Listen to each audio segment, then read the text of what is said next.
Welcome everybody to the community call, the first in 2024, together with myself, Urška, coming from Ljubljana City of Learning, and Olga, who will introduce her later, coming from Thessaloniki City of Learning.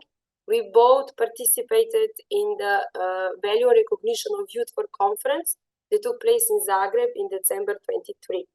And when being there, at least for me, it felt that so much of what we were discussing and saying had such strong parallels with what is the mission, vision, and of the network of cities of learning, because it is the essence of youth work. So we discussed that maybe it would be great that we present a little bit the highlights for us, and then also ask you to join the debate. Yes, as I said, Olga and I attended the same conference, and my take on it was really from a totally personal level, really just deciding that I'm there just a participant after a long time of being trainer on things. I decided that today I would like to share with you what resonated with me mostly throughout the panel discussion. We had three panelists. One was Professor Gert Boutzen from Belgium.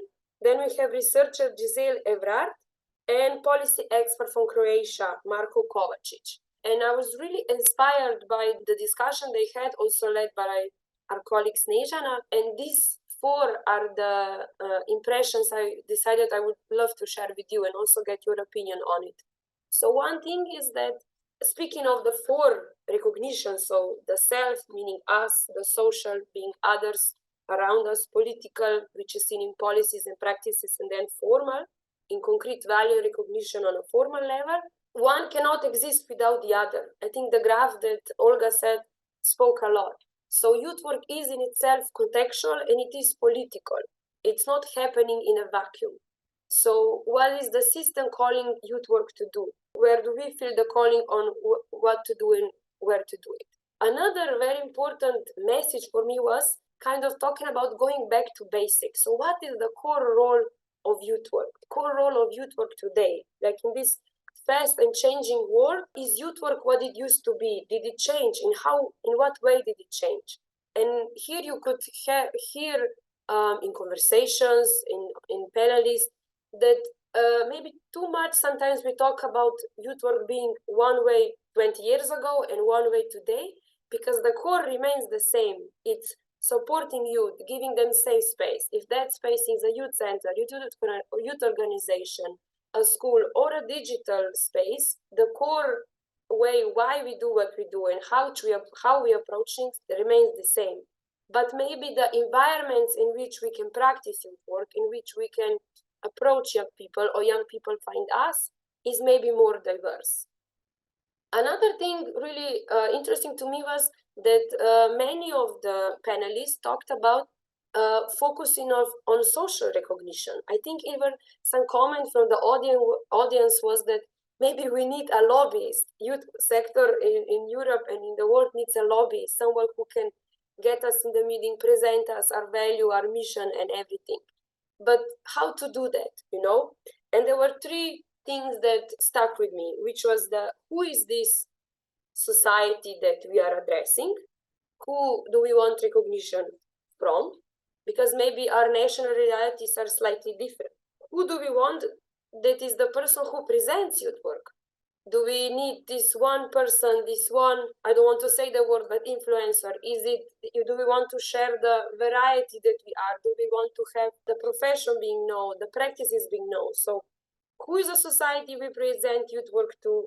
Who is the one doing it? And how do we talk to them? How do we present youth work? Because many times, and in Ljubljana, in Slovenia, I do sense this, that we as practitioners and also some policymakers, we know what we are talking about. We know what youth work is. But when we talk to others, they maybe don't understand. And it's not just terminology, it's just that they have not yet encountered us.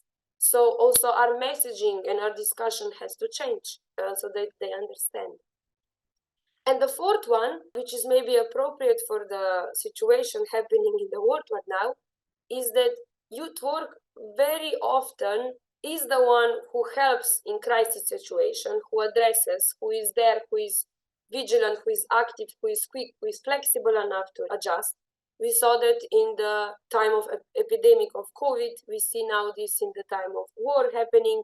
But youth work, one of the panelists said that youth work cannot be a solution to all the crises. Of course, we can contribute with our knowledge, our skill set, with our approaches to work, but it should not be only that. It should be what it is in its core. And just by being that, we will also contribute to solving bigger issues, both on not just local, but also national and European level. So as you will see, my highlights are very personal, and I will be very curious on what you say. So when we go into discussions, I ask you to also think of them. But maybe also one thing that was interesting, that the national agency that presented also the first finding of that, I think over 80 signal spotters did, which is what are the 10 biggest changes that are coming in Europe in the youth sector. And they did analysis of these more than 150 signals. And the 10 that they presented were that there is a growing generational gap. So youth and elderly will more and more look for solutions to work together. That artificial intelligence and all its potential also comes with some anxiety. So what is the dimension of artificial intelligence and how we can use it? The topic of mental health, of course, was big. Also, educational systems and how flexible they are and open to youth work. And also, I think that the youth work will evolve in conflicts much more now than it will be directly involved. So maybe the role of the knowledge we have in conflict transformations will also be very much important again.